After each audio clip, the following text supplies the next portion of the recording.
रिया भक्ति पवित्र कहानियाँ। सिन्हापुर में झपाटा अपनी मां नीलम के साथ रहा करता था, लेकिन कुछ दिनों से झपाटा काम पर नहीं जा रहा था और झपाटा के काम पर ना जाने का कारण भयंकर गर्मी थी। आखिर तू चाहता क्या है? हम भूखे मर जाएं?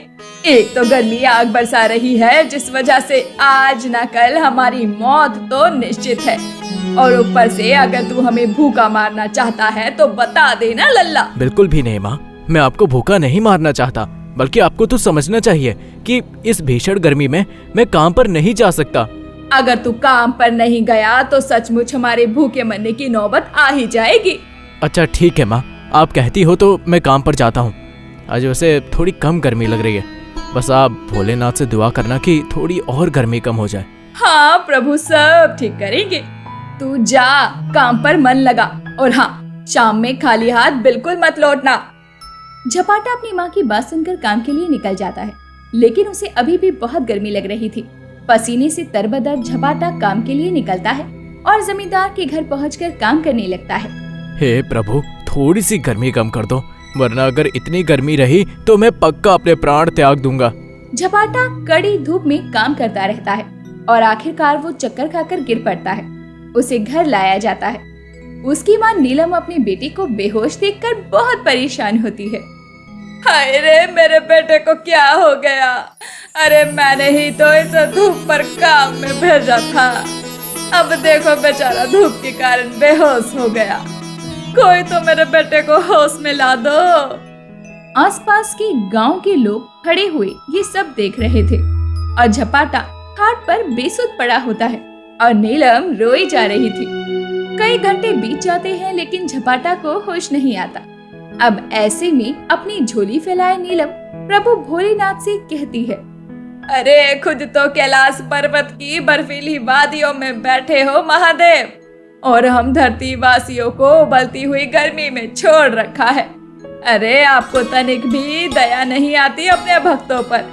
जरा देखो मेरे बेटे का हाल कैसा हो गया है, बेहोश पड़ा है। अगर आज मेरा बेटा होश में नहीं आया तो प्रभु मैं आपकी पूजा करना छोड़ दूंगी। अरे नीलम बहन, धैर्य रखो, सब ठीक हो जाएगा। अब हम कर भी क्या सकते हैं? गर्मी इतनी ज्यादा हो रही है कि सभी इस गर्मी से बेहाल हैं। धरती पर जितनी गर्मी है उतनी ही बर्फीली वादियां हैं कैलाश पर्वत की। क्या भोलेनाथ को तनिक भी एहसास नहीं कि उनके भक्त इतनी गर्मी में किस तरह अपना जीवन यापन कर रहे हैं? अगर हिम्मत है प्रभु, धरती जितनी गर्मी को कैलाश पर्वत पर सहकर देखो। ये कैलाश पर्वत पर बैठे भोलेनाथ और माता पार्वती सुन और देख रहे थे। माता पार्वती को नीलम की बातें सुनकर क्रोध आ जाता है। कैसे स्वार्थी लोग हैं ये अपने प्रभु को सुख में नहीं देख सकते। थोड़ा सा दुख क्या हुआ, आज उन्होंने तो अपने ही प्रभु पर सारा इल्जाम डाल दिया। ये बिल्कुल सही नहीं है प्रभु। इन बेचारों का कोई दोष नहीं, ये जो सह रहे हैं वही कह रहे हैं। सचमुच धरतीवासी 60 डिग्री तापमान की गर्मी झेल रहे हैं और मैं यहाँ बर्फीली वादियों में बैठा उन्हें दुख में देख रहा हूँ। लेकिन प्रभु, यह तो हमारा घर है और हम अपना घर छोड़कर धरती लोग बसने तो नहीं जाएंगे ना? आप कैसी बातें कर रही हैं? मैं आपकी बातें भी समझ रहा हूँ माता पार्वती, लेकिन अभी मेरे लिए मेरे भक्त अत्यंत जरूरी हैं। मैं धरती की गर्मी को कम नहीं कर सकता, ना ही वहाँ के तापमान को घटा सकता हूँ, लेकिन मैं अपने भक्तों जितनी गर्मी की मार जरूर झेलूंगा। मुझे पता नहीं आप क्या सोच विचार कर रहे हैं, लेकिन आप जो मन में सोच रहे हैं वो बिल्कुल ठीक नहीं है। मैं आपसे एक आग्रह करना चाहता हूँ। आप अभी के अभी यहाँ से कार्तिकेय और गणेश को लेकर अपने मायके चले जाएं। कुछ दिनों बाद मैं आपको स्वयं लेने आऊंगा। लेकिन आप मुझे बताइए तो, आप क्या करने वाले हैं? तुम्हें सब पता चल जाएगा, लेकिन अभी के लिए तुम कार्तिकेय और गणेश को लेकर मायके चली जाओ। माता पार्वती भोलेनाथ से ज्यादा सवाल नहीं करती और अपनी मायके चली जाती है। इधर भोलेनाथ झपाटा को होश में ला देते हैं। झपाटा के होश में आते ही नीलम बहुत खुश होती है और दूसरी तरफ भोलेनाथ स्वयं सूर्य देव को कैलाश पर्वत बुलाते हैं। देवादिदेव महादेव को मेरा कोटि कोटि नमन। कहिए महादेव, मैं आपकी क्या सेवा कर सकता हूँ? आप कैलाश पर्वत पर अपनी ऊर्जावान शक्तियों से इतनी गर्मी कीजिए कि यहाँ के बर्फ पिघलकर पानी हो जाए, और कैलाश पर्वत पर धरती लोक से भी ज्यादा गर्मी होनी चाहिए। क्षमा करे प्रभु, लेकिन आप ये क्या कह रहे हैं? ये बिल्कुल संभव नहीं है। मैं कैलाश पर्वत पर भला इतने तापमान की गर्मी क्यों करूंगा? आप माने या ना माने, लेकिन कैलाश पर्वत पर धरती लोक जितनी गर्मी होनी चाहिए, और मैंने आपको इसी उद्देश्य से यहाँ बुलाया है। अगर ऐसा रहा तो चारों तरफ तबाही मच जाएगी। मुझे अपने भक्तों पर बीत रहे इस दुख को खुद सहन करना होगा। आप ठीक सामने अपने सूर्य के प्रकाश से कैलाश पर्वत पर गर्मी कीजिए। भोलेनाथ की बात को सुनकर सूर्य देव अचंभित हो जाते हैं, लेकिन सूर्य देव भोलेनाथ की बात को टाल नहीं सकते थे। इसीलिए वो तुरंत ही अपनी ऊर्जा से कैलाश पर्वत पर भयंकर गर्मी कर देती हैं, और इस गर्मी से कैलाश पर्वत की बर्फ पिघलने लगती है और धरती लोक पर बारिश शुरू हो जाती है, वो भी बहुत तेज।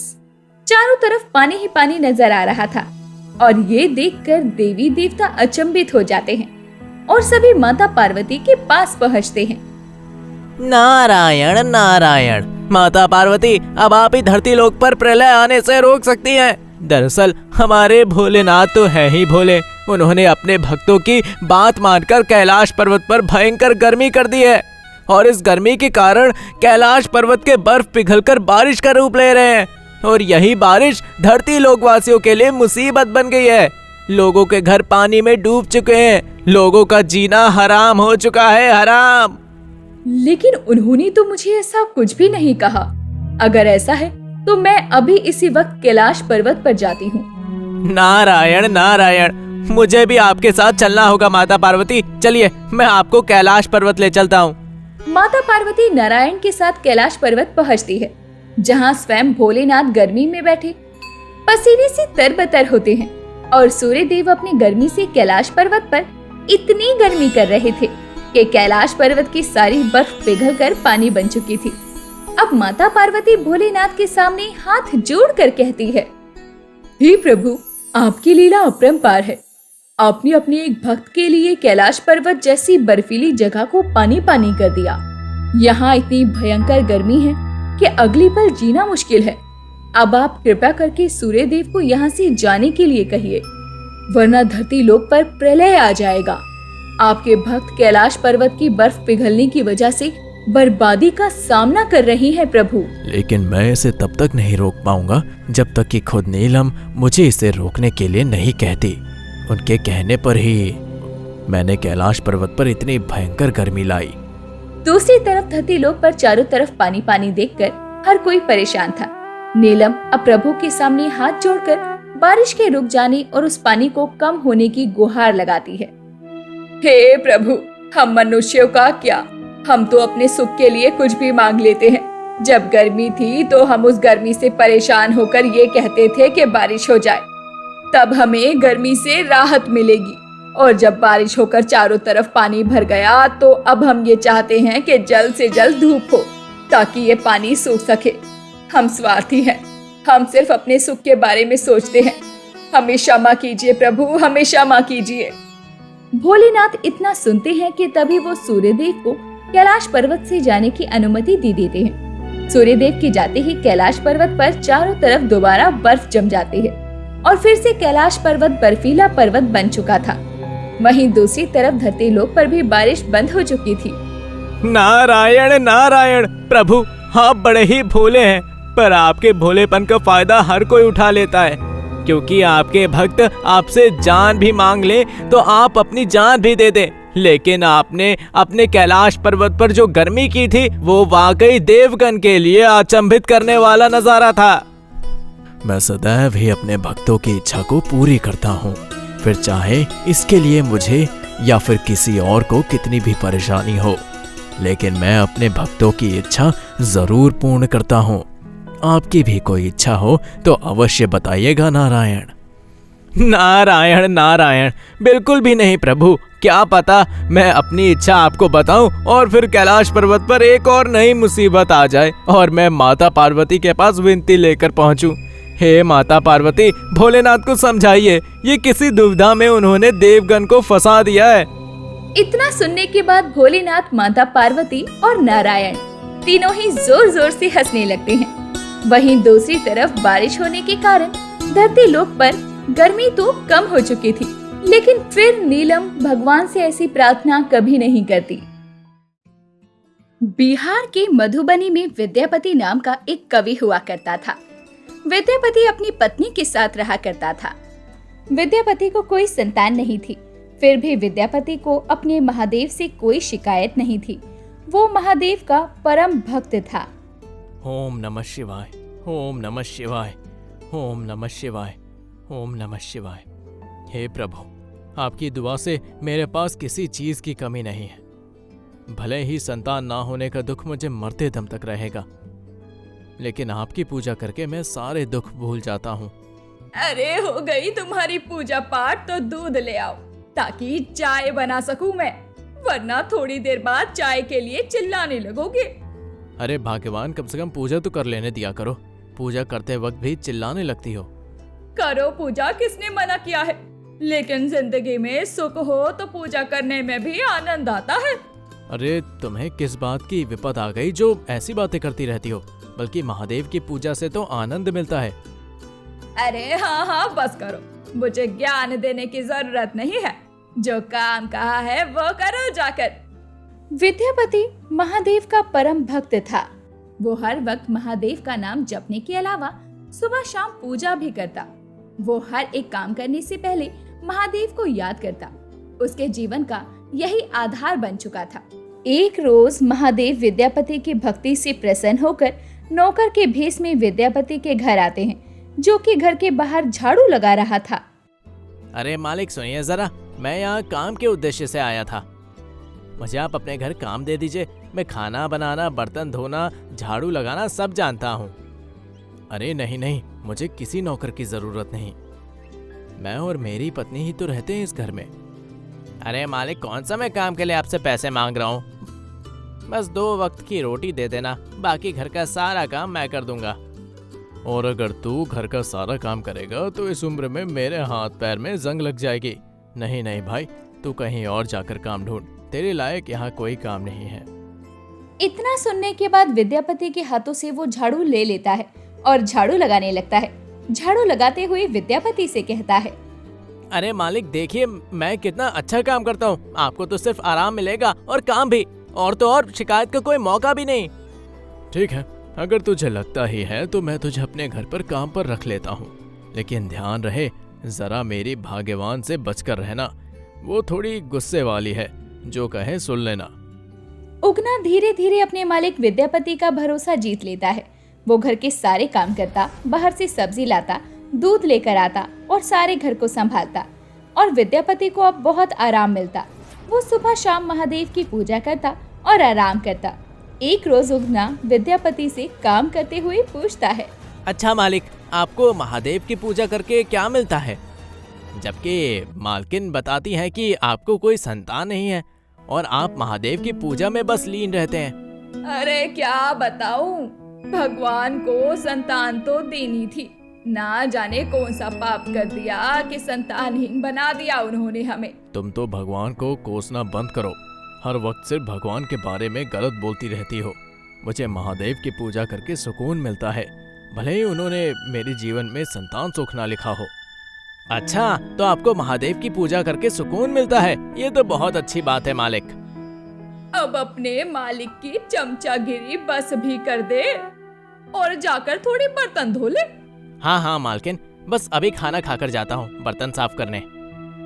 पहले बर्तन साफ कर ले, उसके बाद खाना खाना। पूरा दिन सिर्फ खाता रहता है। तुझे यहाँ काम पर रखा है, खाने के लिए नहीं। अरे भाग्यवान, थोड़ा तो ऊपर वाले का खौफ करो। खाने पर से तो दुश्मनों को भी नहीं उठाना चाहिए, और वो बेचारा तो पूरे दिन मेहनत करके खाना खा रहा है। ठीक है, खा ले और उसके बाद बर्तन धो लेना। ऐसे ही समय बीत रहा था। विद्यापति और उगना साथ साथ रहते थे। उगना घर का सारा काम करता। एक रोज विद्यापति अपने साथ भरी दोपहर में उगना को राज दरबार चलने के लिए कहता है। धूप इतनी तेज थी कि तन से पसीना टपक रहा था। अरे बाप रे, इतनी जल्दी धूप में राज दरबार तक पहुंचना मेरे लिए बहुत कठिन है, और झोले में मैं पानी भी लेकर नहीं आया हूँ। विद्यापति ने उगना से कहा, कहीं से जल का प्रबंध करो, अन्यथा मैं प्यासा ही मर जाऊंगा। हाँ लाइए मालिक, मैं आसपास कहीं पानी देखता हूँ। इतना कहकर विद्यापति का नौकर उगना अपने मालिक के हाथों से लोटा ले लेता है और आसपास काफी देर तक पानी ढूंढता है, लेकिन उगना को आसपास कोई तालाब नजर नहीं आता। अब उगना साक्षात महादेव के रूप में आकर अपनी जटाओं से गंगा जल उस लोटे में भरकर विद्यापति के पास पहुंचते हैं। वापस आकर उगना विद्यापति को जल देते हुए कहता है, लो मालिक, पानी।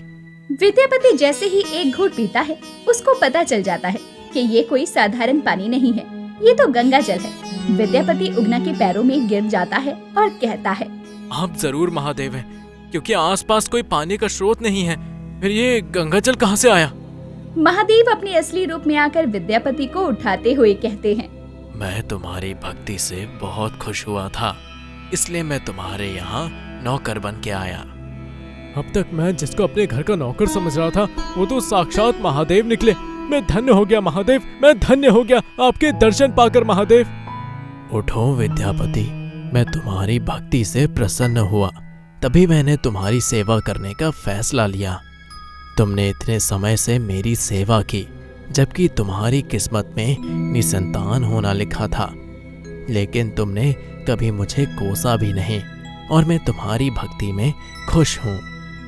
महादेव, अब आप मेरी सेवा नहीं बल्कि मैं आपकी सेवा करूंगा महादेव, मैं आपकी सेवा करूंगा। अब वापस महादेव उगना के रूप में आ जाते हैं और विद्यापति से कहते हैं, ध्यान रहे विद्यापति, जिस दिन ये राज तुमने किसी को भी बताया, मैं उसी दिन यहाँ से चला जाऊंगा। अब विद्यापति महादेव के रूप में उगना को लेकर घर पहुँचते हैं। इस वाक्य के बाद विद्यापति उगना को कोई काम नहीं करने देता और उनकी खूब देख रेख करता। लेकिन एक रोज राम दुलारी उगना को झाड़ू से मार रही होती है। कितनी बार कहा है कि काम ढंग से किया कर, लेकिन नहीं, सारा दूध गिरा दिया तूने नालायक कहीं के। पूरा दिन मुफ्त में रोटी तोड़ता है, काम तुझसे कुछ होता नहीं है। मालकिन, मैंने वो देखा नहीं, वो गलती से मेरे हाथ से गिर गया, माफ कीजिएगा। अरे तुझ जैसे नालायक को माफ कर दूंगी तो अगली बार इससे भी बड़ी गलती करेगा। तुझे तो आज मैं मार मार के ठीक करूंगी। राम दुलारी इतना कहकर उगना को झाड़ू से मार रही होती है, लेकिन तभी वहाँ विद्यापति आ जाता है और उगना को अपनी पत्नी से झाड़ू के द्वारा मार खाता देखकर उसकी आंखों में आंसू आ जाते हैं और वो हाथ जोड़कर अपनी पत्नी को रोकते हुए कहता है, मूर्ख, ये क्या किया तुमने? महादेव को झाड़ू से मार रही हो, ये साक्षात महादेव है, महादेव। विद्यापति के मुंह से जब ये शब्द उगना सुनता है तो वो अंतर ध्यान हो जाता है। वहीं दुलारी अपने हाथ से झाड़ू नीचे फेंक देती है। ये क्या कह रहे हैं आप? हमारा नौकर उगना महादेव था? ये मैंने क्या कर दिया? मैंने अपने ही हाथों से इतना बड़ा पाप कैसे कर दिया? तुम हो ही मूर्ख, मैं जा रहा हूँ महादेव को ढूंढने। इतना कहकर विद्यापति घर से निकल पड़ता है और वो अपने नौकर उगना यानी साक्षात महादेव को ढूंढने लगता है और इधर उधर हर तरफ भटककर वो महादेव को ढूंढ रहा होता है। महादेव से भी अपने भक्त का दुख देखा नहीं जाता और वो साक्षात विद्यापति के सामने उपस्थित हो जाते हैं। महादेव, आप कहाँ चले गए थे? मैंने आपको हर जगह ढूंढा। मेरी पत्नी से इतनी बड़ी भूल हो गई, उसके लिए मैं क्षमा चाहता हूँ। आप चलिए वापस। मुझे तुम्हारे साथ जितने दिन रहना था मैं रह चुका हूँ, लेकिन अगर तुम चाहते हो कि मैं यहाँ रहूँ तो जिस जगह पर मैं खड़ा हूँ वहीं पर मेरा लिंग स्थापित होगा, और इस लिंग के स्थापना होने के बाद सदैव मैं इसी गांव में रहूंगा। हे प्रभु, मेरी भक्ति ने आपको यहाँ तक बुला लिया और आपने अपने भक्त की मनोकामना पूर्ण करने के लिए खुद को यहाँ स्थापित कर दिया। इससे बड़ी भक्ति और क्या होगी? हर हर महादेव, हर हर महादेव। महादेव शिवलिंग के रूप में उसी जगह पर स्थापित हो जाते हैं और विद्यापति अब उस जगह हर रोज अपनी पत्नी दुलारी के साथ पूजा करने जाया करता और सारा गांव विद्यापति की भक्ति के बारे में सुनकर वाकई हैरान था कि आखिर एक भक्त के कहने पर भगवान खुद उनके घर चलकर आए। दोस्तों, कहा जाता है कि जिस स्थान पर विद्यापति को अपने महादेव रूप का साक्षात दर्शन महादेव ने दिया था, उसी जगह पर एक शिवलिंग प्रकट होता है और वो जगह आज बिहार के मधुबन में भवानीपुर के नाम से प्रसिद्ध हो चुकी है। गरीब पिता की कांवड़ यात्रा। सोमपुर गांव में सुंदर अपनी पत्नी कविता और बेटी गोपाल के साथ रहा करता था। सुंदर बहुत मेहनती था। वो मेहनत मजदूरी करके अपना घर चला रहा था। वहीं सुंदर की पत्नी कविता भी बाजार में सब्जी बेचकर 2-4 पैसे कमा लिया करती। एक रोज सुबह सुबह सुंदर पूजा कर रहा होता है। हे भोलेनाथ, मेरे परिवार और बच्चों को खुश रखना। आपके नाम से मेरा दिन शुरू होता है और आपके नाम से ही मेरी रात होती है। सुंदर पूजा करने के बाद अपनी बेटी गोपाल से कहता है, गोपाल, आज तुझे अपनी माँ के साथ बाजार जाना है क्योंकि कल तेरी माँ को चक्कर आ गया था। ठीक है पिताजी, मैं शाम में माँ के साथ बाजार जाऊंगा। अच्छा तो कविता, मैं चलता हूँ। अपना ध्यान रखना, खाना खाकर ही बाजार जाया करो, गर्मी कितनी है। सुंदर इतना कहकर काम के लिए निकल पड़ता है। सुंदर एक बड़े से गोदाम में बोरियां उठाने और लादने का काम किया करता था और पूरी मेहनत से काम करता। एक रोज देर शाम गोपाल अपनी माँ से कहता है, माँ, मेरा जन्मदिन आने वाला है। आप तो जानती हैं, नितिन और रिया का जन्मदिन उनके मम्मी पापा ने कितने धूमधाम से मनाया था। हाँ, तो उनके माता पिता के पास अच्छा खासा पैसा भी तो है बेटा, लेकिन तू तो जानता है कि तेरे पिता इतना कमाते हैं कि 2 वक्त की रोटी का गुजारा हो जाए वही काफी है। वो सब तो ठीक है माँ, लेकिन क्या पापा मेरे लिए छोटा सा केक भी नहीं ला सकते? मैं तेरे पापा से बात करूंगी। चल जा, अभी पढ़ाई कर ले, तेरी 12वीं का एग्जाम आने वाला है। हाँ हाँ माँ, आप पिताजी से बात करना ताकि मैं अपने 2-3 दोस्तों को अपने जन्मदिन पर बुला सकूं। कभी मेरा बच्चा मुझसे कुछ भी नहीं मांगता। आज पहली बार इसने कहा है कि मुझे केक चाहिए अपने जन्मदिन पर। मैं उनसे बात करूंगी। अब देर शाम सुंदर घर आता है और कविता सभी के लिए खाना लगाती है और खाना लगाते हुए अपने पति सुंदर से कहती है, सुनिए जी, आपको तो याद होगा ना कि गोपाल का जन्मदिन आने वाला है। अरे तुम कैसी बातें करती हो? भला मुझे अपने ही बेटे का जन्मदिन याद नहीं रहेगा? हाँ, तो मैं क्या कह रही थी, इस बार आप गोपाल के जन्मदिन पर उसके लिए एक छोटा सा केक ला देंगे। आप तो जानते हैं गोपाल किसी चीज की जिद नहीं करता। अरे तो इसमें कौन सी बड़ी बात है, मैं अपने बेटे के लिए तो इतना कर ही सकता हूँ। गोपाल भी सुंदर की बातें सुन रहा होता है और वो भी खुश था। अब अगले ही दिन सुंदर भोलेनाथ को जल चढ़ाकर काम के लिए निकल जाता है और पूरे दिन काम करने के बाद अपने मालिक से कुछ पैसे उधार लेने पहुंचता है। मालिक, क्या आप मुझे कुछ पैसे उधार दे सकते हैं? आप रोज मेरे पगार से थोड़े थोड़े पैसे काट कर अपना कर्ज का पैसा उतार लेना। सुंदर का मालिक जानता था कि सुंदर बेहद ही मेहनती और ईमानदार था। अब सुंदर का मालिक उसे पैसे तो दे देता है, लेकिन जब सुंदर उन पैसों को लेकर घर आ रहा होता है तभी सुंदर के पीछे 2 चोर पड़ जाते हैं।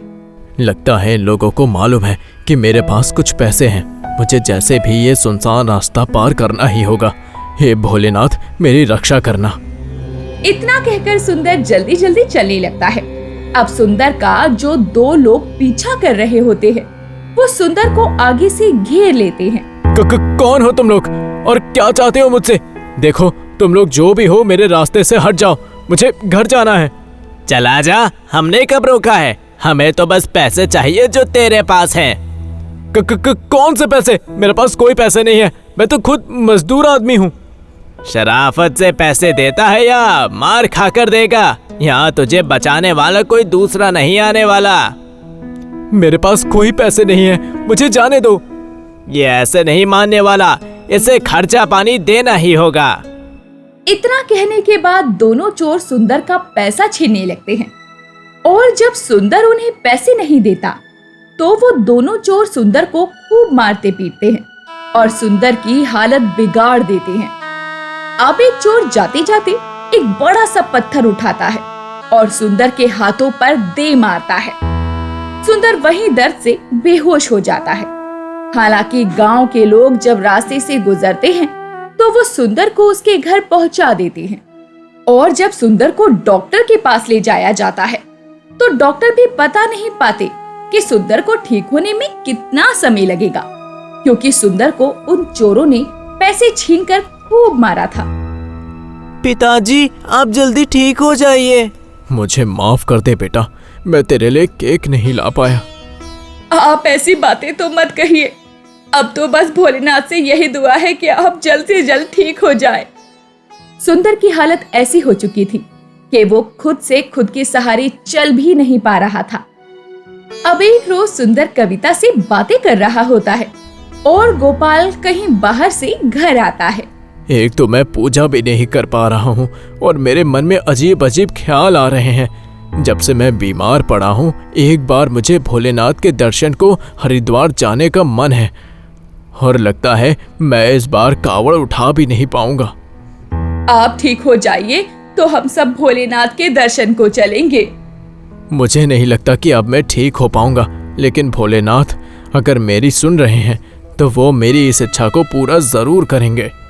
भोलेनाथ तो सुंदर की सुन ही रहे थे, लेकिन सुंदर का बेटा गोपाल, जो कि 18-19 साल का था, वो अपने पिता की बातें सुन लेता है।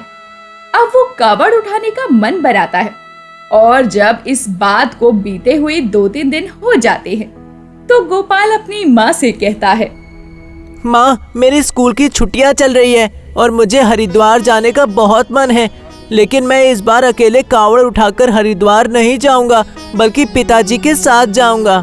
तेरा दिमाग तो ठीक है, तेरे पिता ठीक से चल भी नहीं पा रहे हैं और तू उन्हें हरिद्वार ले जाने की बात कर रहा है। मैं अच्छे से जानता हूँ कि पिताजी चल फिर नहीं पा रहे हैं, इसलिए तो मैंने ये कावड़ बनाई है। ये एक टोकरी में सामान और दूसरी टोकरी में पिताजी बैठेंगे। तू अपने पिता का भार उठा भी पाएगा? अभी तो तू बहुत छोटा है मेरे बच्चे, तू इतनी दूर नहीं चल पाएगा। जब भोलेनाथ ने खुद बुलाया हो तो ऐसे मना नहीं करते माँ। क्यों पिताजी, ठीक कह रहा हूँ ना? जाने दो, अब हमारा बेटा बड़ा हो गया है और अगर वो अपने पिता को श्रवण कुमार की तरह तीर्थ यात्रा कराना चाहता है तो इससे अच्छे सौभाग्य की बात एक पिता के लिए हो ही नहीं सकती। सुंदर तो पहले से हरिद्वार जाने के लिए तैयार था।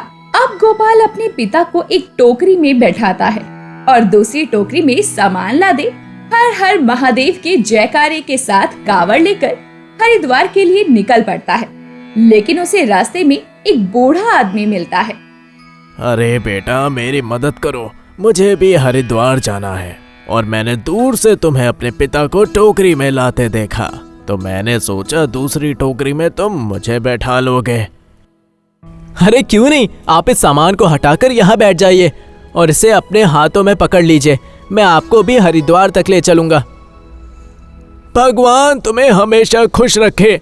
भोलेनाथ की कृपा तुम पर और तुम्हारे घर वालों पर हमेशा बनी रहे। मेरा बेटा वाकई बहुत समझदार हो गया है। गोपाल अब जैसे ही कावड़ उठाता है, उसे कावड़ का वजन भारी लगने की बजाय बहुत हल्का लगने लगता है। अभी जब मैं पिताजी को कावड़ के साथ लेकर आ रहा था तो मुझे कावड़ में वजन लग रहा था, लेकिन इनके बैठते ही कावड़ का वजन कम कैसे हो गया? लगता है मुझ में हिम्मत आ गई है। चलो, जो भी है, मैं जल्द ही गंगा जी तक पहुंच जाऊंगा। इतना कहने के बाद गोपाल अब हरिद्वार पहुंच जाता है। तभी वो बूढ़ा व्यक्ति जाते हुए गोपाल के हाथों में रुद्राक्ष देता है। इसे अपने पिता की आंखों से और सर से लगाकर गले में धारण करवा देना, उसके बाद सब मंगलमय होगा। चलता हूँ बेटा। गोपाल भी उस बूढ़े आदमी का दिया हुआ रुद्राक्ष ले लेता है और अपने पिता को गंगा स्नान करवाने के बाद उस बूढ़े आदमी के कहे अनुसार उस रुद्राक्ष को आंखों और सर से लगाकर गले में धारण करवा देता है।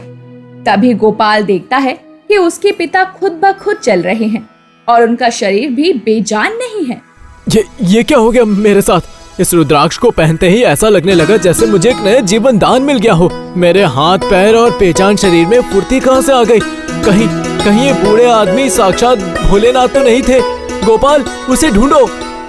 सुंदर और गोपाल उस बूढ़े आदमी को आसपास सब जगह ढूंढते हैं, लेकिन वो बूढ़ा आदमी उन्हें नहीं मिलता। असलियत में तो वो बूढ़ा आदमी साक्षात महादेव थे, जो बूढ़े व्यक्ति के रूप में सुंदर की मदद के लिए आए थे और गोपाल की परीक्षा लेने। गोपाल अपनी परीक्षा में तो पास हो जाता है, लेकिन भगवान भोलेनाथ सुंदर को पूरी तरह ठीक कर देते हैं और गोपाल की कांवड़ यात्रा भी सफल होती है। निर्बल की कांवड़ शिव ने उठाई। रुद्रा गांव में भोला अपनी पत्नी पार्वती और बेटे कार्तिक के साथ रहा करता था। भोला और पार्वती को कार्तिक कई सालों बाद कई मन्नतों और विनती के बाद हुआ था। आ गया तू, तेरा पूरा दिन खेलने कूदने में जाता है, पढ़ाई लिखाई कब करेगा? बेटा, मैंने तुझे कितनी बार समझाया है, तू पढ़ लिख कर अपने पिता का नाम रोशन नहीं करेगा तो क्या तू अपने पिता की तरह मजदूरी करके घर चलाएगा? अभी थोड़ी देर पहले ही तो खेलने गया था, फिर से आप मुझे सुनाने लगी। अच्छा चल ठीक है, बातें बनाने की जरूरत नहीं है। हाथ पैर धोकर पढ़ने के लिए बैठ जा, तेरे पिताजी आते ही होंगे। हाँ ठीक है माँ, मैं पढ़ने ही आया हूँ। और तू उस रामवती के आवारा बेटे के साथ खेलना कूदना छोड़ दे। ना तो वो स्कूल जाता है, ना पढ़ाई लिखाई करता है, बल्कि इतनी छोटी उम्र में नशा दारू भी करता है वो। माँ, मुझे उससे क्या लेना, हम सब तो बस गिल्ली डंडा खेल रहे थे। आखिरी बार समझा रही हूँ, अगर नहीं माना तो तेरे पिताजी से तेरी शिकायत लगा दूंगी। अच्छा ठीक है माँ, आप कहती हो तो नहीं खेलूंगा उसके साथ। कार्तिक और पार्वती बातें कर रही होती हैं। तभी भोला काम से देर शाम घर लौटता है। अरे क्या बात है, माँ बेटे के बीच क्या बातचीत चल रही है? कुछ नहीं, बस मैं कार्तिक को समझा रही थी कि समय से खेलना कूदना और पढ़ना होता है। अभी बच्चा है वो, जब अक्ल आएगी तो खुद ब खुद समय पर अपना काम किया करेगा। ये लो, ये राशन लेकर आया हूँ मैं। पार्वती अब अपने पति के हाथों से राशन का थैला लेकर अपने पति से हाथ मुंह धोने के लिए कहती है। भोला भी हाथ मुंह धोकर खाना खाने बैठ जाता है। अगले महीने कार्तिक का एग्जाम है और मैंने इसे समझाया है कि पढ़ाई लिखाई में ज्यादा ध्यान दे, वरना इसे आपकी तरह मजदूरी करनी पड़ेगी। बात तो तेरी माँ की एकदम ठीक है कार्तिक, इसे समझ और पढ़ाई लिखाई पर ध्यान दे। खेलना कूदना भी जरूरी है, लेकिन हद तक। मजदूरी करके भोला अपना घर चला रहा था। भोला इतना कमा पाता था कि वो अपने 2 वक्त की रोटी का इंतजाम कर सके, लेकिन वो चाहता था कि उसका बेटा कार्तिक पढ़ लिख कर अच्छी पोस्ट पर नौकरी करे, ना कि उसकी तरह मजदूर बने। जिसकी वजह से पार्वती और भोला दोनों ही अपने बेटे कार्तिक की पढ़ाई लिखाई पर ध्यान देते और अपना जैसे तैसे समय काट कर भी अपने बेटे की पढ़ाई लिखाई के लिए पैसे इकट्ठा करते। एक रोज देर शाम कार्तिक अपनी माँ पार्वती से कहता है, माँ मैं खेलने जा रहा हूँ, थोड़ी देर में खेलकर घर लौट आऊंगा। अगले महीने एग्जाम है और तू है कि बस 24 घंटे खेलने के बारे में सोचता रहता है। बस थोड़ी देर माँ, वैसे टीचर भी कहती हैं कि पूरे दिन पढ़ने से इंसान पागल हो जाता है। बातें बनाना तो कोई तुझसे सीखे, जा जाकर खेल ले, लेकिन मुझे आधे घंटे बाद तू घर में चाहिए। ठीक है माँ, मैं आ जाऊंगा घर पर आधे घंटे बाद, पर अभी तो जाने दो ना। इतना कहने के बाद कार्तिक खेलने चला जाता है। इधर पार्वती अपनी पड़ोसन लता से बातचीत करने में लग जाती है। अरे पार्वती बहन, कार्तिक को रामवती के बेटे नारायण के साथ खेलने मत दिया करो, एक नंबर का चोर है वो और तरह तरह के नशे पते भी करने लगा है। हाँ, मैंने उन्हें भी बताया था कि जब से शहर गया है अपने दोस्तों के साथ, तब से और ज्यादा नशा करने लगा है वो। और तभी तो कह रही हूँ, कार्तिक को उससे दूर रखो। अब बच्चों की संगत में पढ़कर कहीं ऐसा ना हो कि वो भी नशा करने लग जाए। ये तो तुम सही कह रही हो लता बहन, आज आता है तो मैं उसे समझा देती हूँ कि उसे नारायण से दूर ही रहना है। इधर पार्वती भोला के आने के बाद घर के कामों में लग जाती है। वहीं दूसरी तरफ कार्तिक बाकी बच्चों के साथ मिलकर खेल रहा होता है। उसमें नारायण भी शामिल था। अब नारायण कार्तिक को एक कोने में ले जाकर उसके कान में कुछ कहता है। देख ले, इसी को दोस्ती कहते हैं। अरे दोस्त तो ऐसे होते हैं कि अपने दोस्तों के लिए जान दे दें। लेकिन माँ मुझे डांटेंगी और फिर कभी यहाँ आने भी नहीं देंगी। नारायण जैसे तैसे कार्तिक को अपने साथ कहीं ले जाता है। अब इधर पार्वती कार्तिक को ढूंढ रही होती है। अरे क्यों इतनी चिंता कर रही हो, खेलने में मगन हो गया होगा, आता ही होगा। जी नहीं, कभी कार्तिक को इतना लेट नहीं हुआ है घर आने में। चलिए चलकर देखते हैं कहाँ है हमारा कार्तिक। जैसे ही भोला और पार्वती घर से निकलकर कार्तिक को ढूंढने के लिए जा रहे होते हैं। तभी उन्हें गांव का एक आदमी आकर बताता है कि कार्तिक को पास के अस्पताल में भर्ती करवाया गया है और उसके सर पर गहरी चोट लगी है। पार्वती और भोला अब आनन फानन में अस्पताल पहुंचते हैं और कार्तिक को देखकर पार्वती रोने लगती है। वहीं डॉक्टर भोला को बताते हैं कि गंभीर चोट लगने की वजह से कार्तिक कोमा में चला गया है। ये सुनते ही भोला और पार्वती के पैरों तले जमीन खिसक जाती है। ये क्या कह रहे हैं डॉक्टर साहब आप? ऐसे कैसे मेरे बच्चे के सर पर गंभीर चोट आ गई? बेटा तो कुछ बोलता क्यों नहीं? किसने किया ये सब? पार्वती तुम बाहर चलो, अभी कार्तिक बोलने की हालत में नहीं है। तुम उसे परेशान मत करो, ये जिस किसी ने भी किया है अच्छा नहीं किया। कार्तिक कोमा में जा चुका था और भोला के परिवार पर दुखों का पहाड़ टूट गया था। अब भोला अपने भोलेनाथ के आगे रोता बिलखता है और भोलेनाथ से कहता है, हे प्रभु, मुझसे जाने अनजाने में ही ऐसी क्या गलती हो गई थी जिसकी सजा आप मेरे बच्चे को दे रहे हो। सुबह शाम सिर्फ आपका नाम जपता हूँ और कभी ऐसा भी नहीं हुआ कि एक लोटा जल चढ़ाए बिना मैं अपने दिन की शुरुआत करूं। फिर आप मुझे ये कैसी सजा दे रहे हैं? बताइए प्रभु, बताइए। दोनों ही पति पत्नी को कुछ भी समझ नहीं आ रहा था। ऐसे में एक रोज लता पार्वती के घर आती है और पार्वती को हौसला देते हुए कहती है, कई दिनों से आप दोनों ने खाना भी नहीं खाया है। अगर ऐसे ही भूखे प्यासे उदास रहोगे तो कार्तिक का ध्यान कौन रखेगा? मैं तो बस आपको ये बताने आई थी कि मेरे पति कावड़ लेकर देवघर जा रहे हैं और वो हर साल भोला भाई साहब को भी अपने साथ कावड़ में देवघर ले जाते थे। तो क्या इस बार वो कावड़ लेकर चलेंगे? भोलेनाथ ने तो कोई भी रास्ता नहीं दिखाया, ना ही हमारी सुनी। अरे हमने भोलेनाथ की पूजा अर्चना में क्या कमी छोड़ी थी जो ऐसे दिन दिखा रहा है वो? नहीं, कोई कहीं नहीं जाएगा, ना ही करनी है हमें कोई भोलेनाथ की पूजा। अरे पार्वती बहन, होने को कौन टाल सकता है? लेकिन मैं तो बस आपको ये बताने आई थी कि कावड़ यात्रा जा रही है। खैर, अपना ध्यान रखना, मैं चलती हूँ। अब लता जैसे ही जाने लगती है वैसे ही भोला उसे रोकते हुए कहता है, लता बहन, उमेश भाई साहब से कह देना कि मैं इस बार भी कांवड़ यात्रा पर जरूर आऊंगा। ये क्या कह रहे हैं आप? आपने 3-4 दिनों से कुछ खाया पिया भी नहीं है। इतनी लंबी कावड़ यात्रा पर अगर आप जाएंगे तो आप बीमार पड़ जाएंगे। मुझे कांवड़ यात्रा लेकर देवघर जाना ही होगा पार्वती। मैं भी तो भोलेनाथ से पूछूं कि आखिर उन्होंने मेरे बेटे के साथ ऐसा क्यों किया। अब अगले 2 दिन बाद भोला अपने पड़ोसी उमेश के साथ कावड़ यात्रा लेकर निकल पड़ता है। जय शिव शंकर के नारे लगाते हुए कावड़ उठाए लोग भोले के द्वारे जा रहे होते हैं। वहीं भूखा प्यासा भोला जैसे तैसे अपने बेटे के ठीक होने की मन्नत लिए भोलेनाथ के द्वारे जा रहा था। हर हर महादेव, हर हर महादेव। हे प्रभु, अब तक मैंने आपसे कुछ नहीं मांगा, बस आपका साथ मांगा है। लेकिन आज मुझे ऐसा लग रहा है कि आप मेरे साथ नहीं हैं। लेकिन आपको आना ही होगा प्रभु, आना ही होगा। मेरे बेटे को ठीक करना ही होगा, उसे आपको पहले जैसे करना ही होगा, वरना मैं आपके द्वार पर ही अपने प्राण त्याग दूंगा। इतना बोलकर भोला लड़खड़ा जाता है, लेकिन वो खुद को संभालते हुए आगे बढ़ता है। तेज धूप, गर्मी और भूख प्यास से भोला का गला सूख रहा था और वो कुछ दूर चलने के बाद चक्कर खाकर गिर पड़ता है। अब भोला को गिरा हुआ देखकर वहाँ लोगों की भीड़ जुट जाती है। तभी उस भीड़ में एक हट्टा कट्टा आदमी आता है और वो भोला के मुंह में पानी डालते हुए कहता है, तुम ठीक तो हो? अभी रास्ता बहुत लंबा है, लेकिन तुम जाओगे कैसे? मैं ठीक हूँ और मुझे भोलेनाथ के द्वार पर जाना ही होगा। तुम चलने की हालत में बिल्कुल नहीं हो। तुम इस कांवड़ में बैठ जाओ, तुम्हारा कांवड़ मैं उठा कर ले चलूंगा। नहीं नहीं, मैं अपना कांवड़ खुद ही लेकर जाऊंगा, चाहे मेरी मौत ही क्यों ना हो जाए। जिद मत करो, मैं तुम्हें भोले के द्वार तक पहुंचाऊंगा और भोले तुम्हारी जरूर सुनेंगे।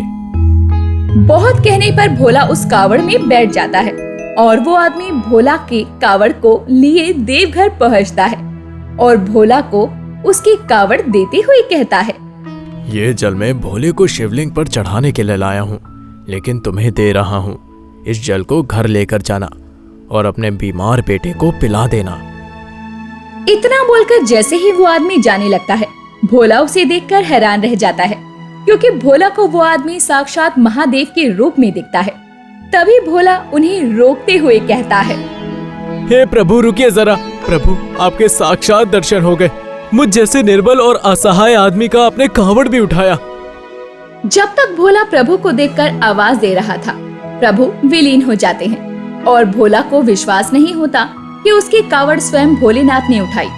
अब भोला भी भोले से मन्नत मांगकर भोलेनाथ को जल चढ़ाकर वापस घर लौट आता है और अपने साथ लाया जल कार्तिक को पिला देता है। अब कुछ देर बाद पार्वती कार्तिक के पास बैठी होती है। तभी वो देखती है कि उसके बेटे की हाथों की उंगलियां हिल रही है। अजी सुनिए, देखिए कार्तिक के हाथों की उंगलियां हिल रही है। तुम सच कह रही हो? यानी कि प्रभु ने हमारी सुन ली, हमारा बेटा ठीक हो रहा है। पार्वती और भोला अपने बेटे को देख ही रहे होते हैं। तभी कार्तिक अपनी आंखों को खोलकर अपनी माँ को पुकारता है और उठकर बैठ जाता है। ये देखकर भोला भी हैरान रह जाता है। प्रभु आपका लाख लाख धन्यवाद और मुझे क्षमा कीजिए जो मैंने आप पर सवाल उठाए। अब कार्तिक उठकर अपनी माँ और पिता को गले लगाता है और अपने साथ हुए हादसे के बारे में बताता है।